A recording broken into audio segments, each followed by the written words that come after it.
So as we obviously say, Luther Continua, we continue to shine a spotlight on the impact of International Nelson Mandela Day. As I mentioned just before the chat, we had Ulrich Hendricks. He's obviously in Kimberley in the Northern Cape province, the spirit of Nelson Mandela Day. We've seen a young Northern Cape businesswoman having now donated personalized hygiene packs, also just sharing a hot meal and some cake with gender-based violence survivors. Let's cross to Ulrich now. I believe he's back and get up to speed as to really what has been happening since that initiative has been launched. Ulrich, good afternoon. I believe you're there. So, tell us a little bit more about how the day's events, activities as well, the impact. Is there also a way to perhaps prolong what is, being put forth for today so that it's a long-term solution? There's obviously capacity building that happens through this.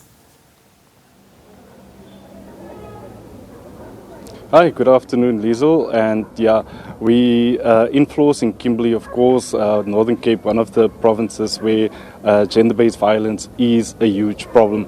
Of course, this day started, with a lot of support for survivors of gender-based violence.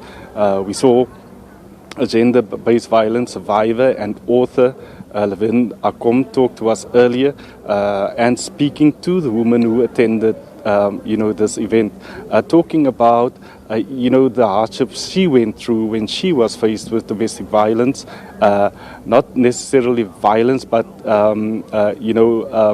she was financial abuse, but also psychological and emotional abuse that she went through.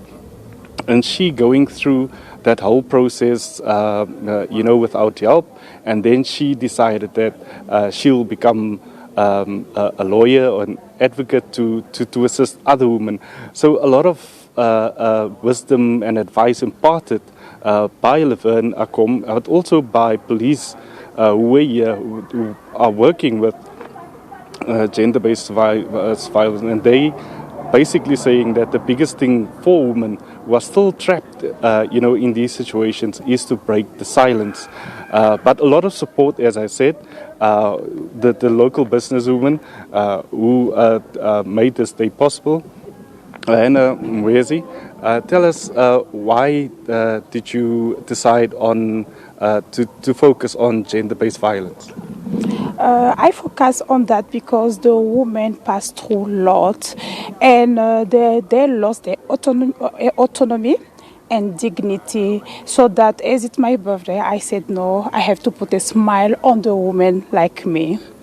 And then dignity bags were provided to the women, but also meals. What sort of support are you giving to these women?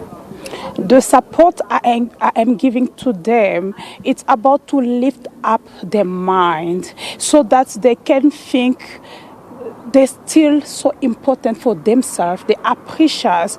They must feel special and to stand for themselves and to look up and say that I can. We saw police who are working with gender-based violence survivors. We also saw a woman who went through this herself and is now an advocating for women. Why did you invite them specifically?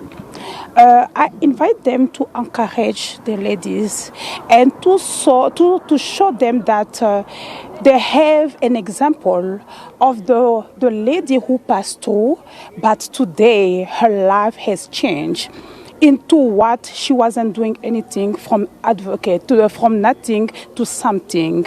So it's a big message to the ladies to stand for themselves.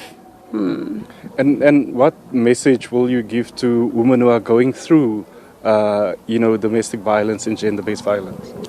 I can say firstly,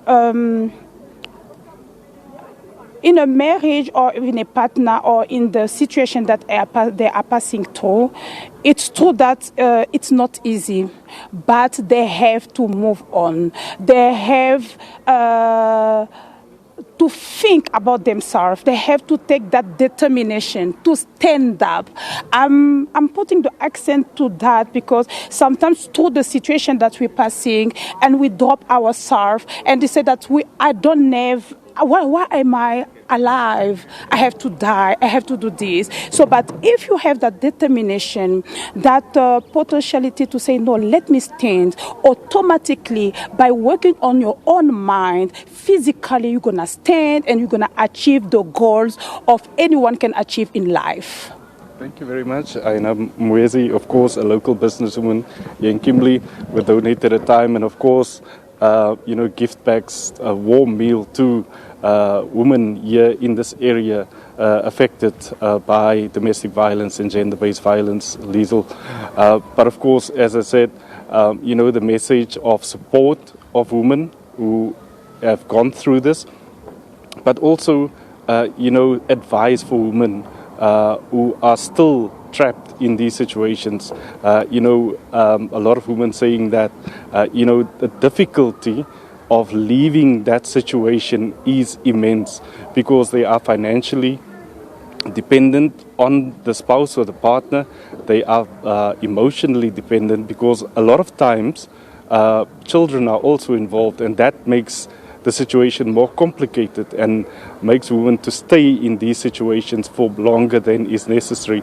And but really, a lot of advice given to people trapped in domestic violence situations to say that you need to stand up for yourself, you need to break the silence, and you need to get help. Liesl?